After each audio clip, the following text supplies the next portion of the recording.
በስመ አብ ወወልድ ወመንፈስ ቅዱስ አሐዱ አምላክ። ታኅሳስ 30 በዚች ቀን በአባ መቃርስ ገዳም በአስቄጥስ አበምኔት የሆነ የከበረ አባት አባ ዮሐንስ አረፈ።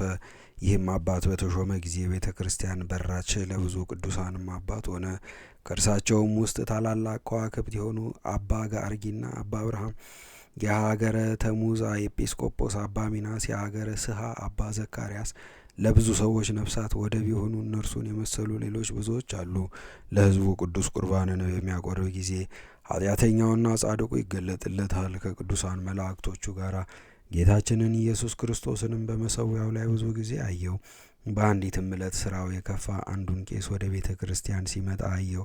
ከእርሱም ጋር ያሉ ብዙዎች ርኩሳን የረቀቁ አጋንንት ከበውት አፉ ውስጥ ልጓም አድርገዋል። ወደ ቤተ ክርስቲያንም ከመግባቱ በፊት የእግዚአብሔር መልአክ ከመሰዊያው ወጥቶ በእሳት ሰይፍ ከእርሱ ከቄሱ መናፍስትን አሳደዳቸው።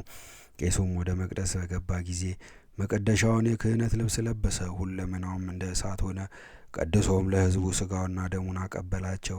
ልብሰ ተክህኖውንና የመቀደሻውን ሽልማት ከላዩ አውልቆ ወደ ውጭ በወጣ ጊዜ እኒያ የጠቆሩ መናፍስት ርኩሳን ተቀብለው እንደ ቀድሞ አደረጉበት።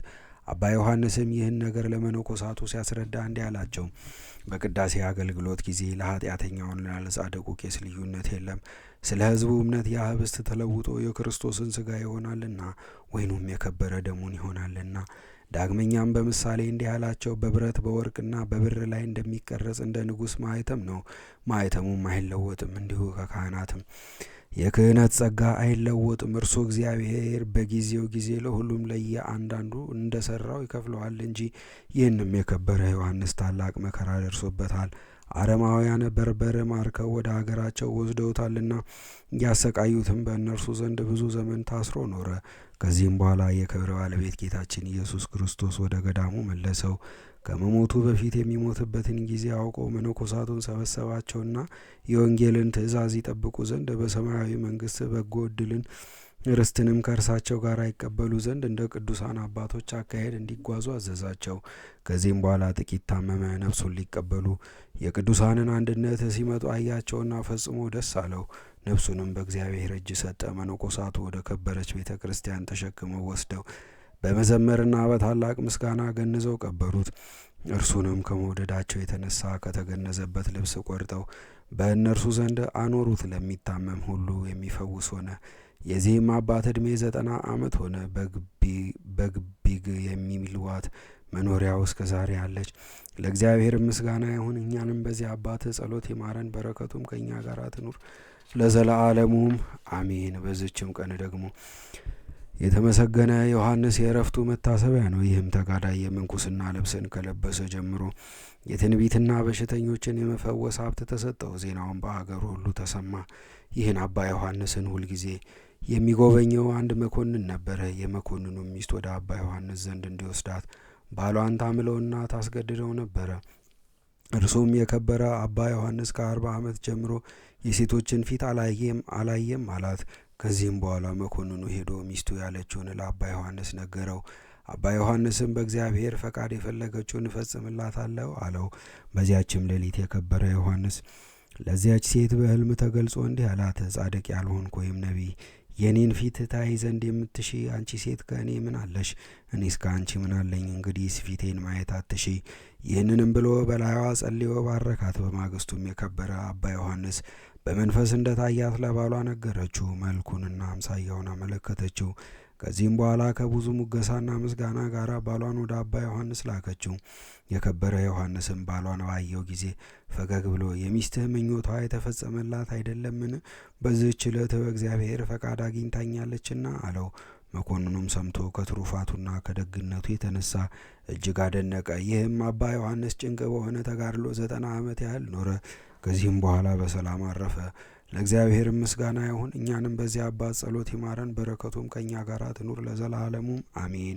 በዚህችም ዕለት የመኮንኑ አርያኖስ የጭፍሮቹ ታላላቆች ኮሪዮንና ፊሊሞና ከእርሳቸውም ጋር ካሉ 40 ወታደሮች ጋር በሰማዕትነት ሞቱ።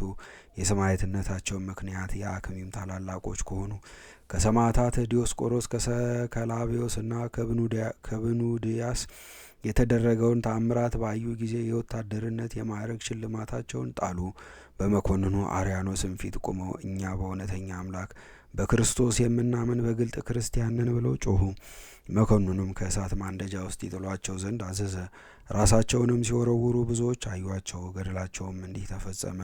ለእግዚአብሔርም ምስጋና ይሁን፣ የሰማዕታትን በረከታቸው ትድረሰን ለዘላለሙ አሜን። በዚችም ዕለት ተጋዳይ የሆነ ዘካርያስ አረፈ። ይህም ቅዱስ ከመመንኮሱ በፊት በጎዳና ሲጓዝ አረማውያን በርበረ ተነሱበትና ያዙት፣ ሊያርዱትም ወደዱ። በእግዚአብሔርም ፈቃድ የገዳሙ አለቃ በዛች ጎዳና ሲያልፍ በላያቸው ጮኸ። እነርሱም ሰራዊት እንደደረሰባቸው ተጠራጠሩ፣ ፈርተውም ሸሹ። ሲሸሹም ከባህር ገብተው ሰጠሙ። ዘካርያስም ከመገደል በዳነ ጊዜ ይሸጥ ዘንድ ገንዘባቸውን ይዞ ወደ ከተማ ገባ። የሀገሩም ገዢ ያዘው፣ ሌባ እንደሆነ አስቦ ሊገለው ወደደ። ግን ስራውን ባወቀ ጊዜ ተወው። ከዚህም በኋላ ወደ አባ ጳኩሚስ ገዳም ሄዶ የምንኩስናን ልብስ ለበሰ። ሰይጣንም እስከ ቀናበት ድረስ በጾም በጸሎት ተጠመደ። ከዚህም በኋላ በአባቱ ተመስሎ በሕልም ታየውና መሞቻዬ ጊዜ ደርሷልና ትቀብረኝ ዘንድ ና አለው። ቅዱሱም እውነት እንደሆነ አስቦ ወደ አባቱ ሄደ፣ ግን በጤንነት አገኘው። የሰይጣን ተንኮልም እንደሆነ አውቆ ወደ መኖሪያው ተመለሰ። ሰይጣንንም ድል እስካደረገው ድረስ በሩን ዘግቶ እየተጋደለ ኖረ። በሆሳዕናም ዕለት ወደ አበምኔቱ ሄዶ ወደ ኢየሩሳሌም ለመሄድ ፈቃድ ለመነው፣ ፈቀደለትም። በማግስቱም ፊታቸው የሚያበራ 3 ሰዎች ሲጠብቁት አገኛቸውና አብሯቸው ሄደ። ከዚህም በኋላ አበምኔቱ የአባ ዘካርያስን ቤት ሊጎበኝ ሄደ። 3 ታላላቅ ዘንዶችን በምድር ላይ ሲርመሰመሱ አግኝቶ ባያቸው ጊዜ ፈራቸው። እነርሱም በስሙ ጠሩት። ወደ እነርሱም ዘወር ሲል አባት ሆይ ሲመግበን የነበረ ጌታችን ዘካርያስ ከዚህ ወዴት ሄደ ብለው በሰው አንደበት ተናገሩት። አበምኔቱም ሰምቶ አደነቀ፣ መብልንም ሰጣቸው። አባ ዘካርያስም ወደ መኖሪያው ተመልሶ በብዙ ተጋድሎ ኖረ። ከዚህም በኋላ በሰላም አረፈ።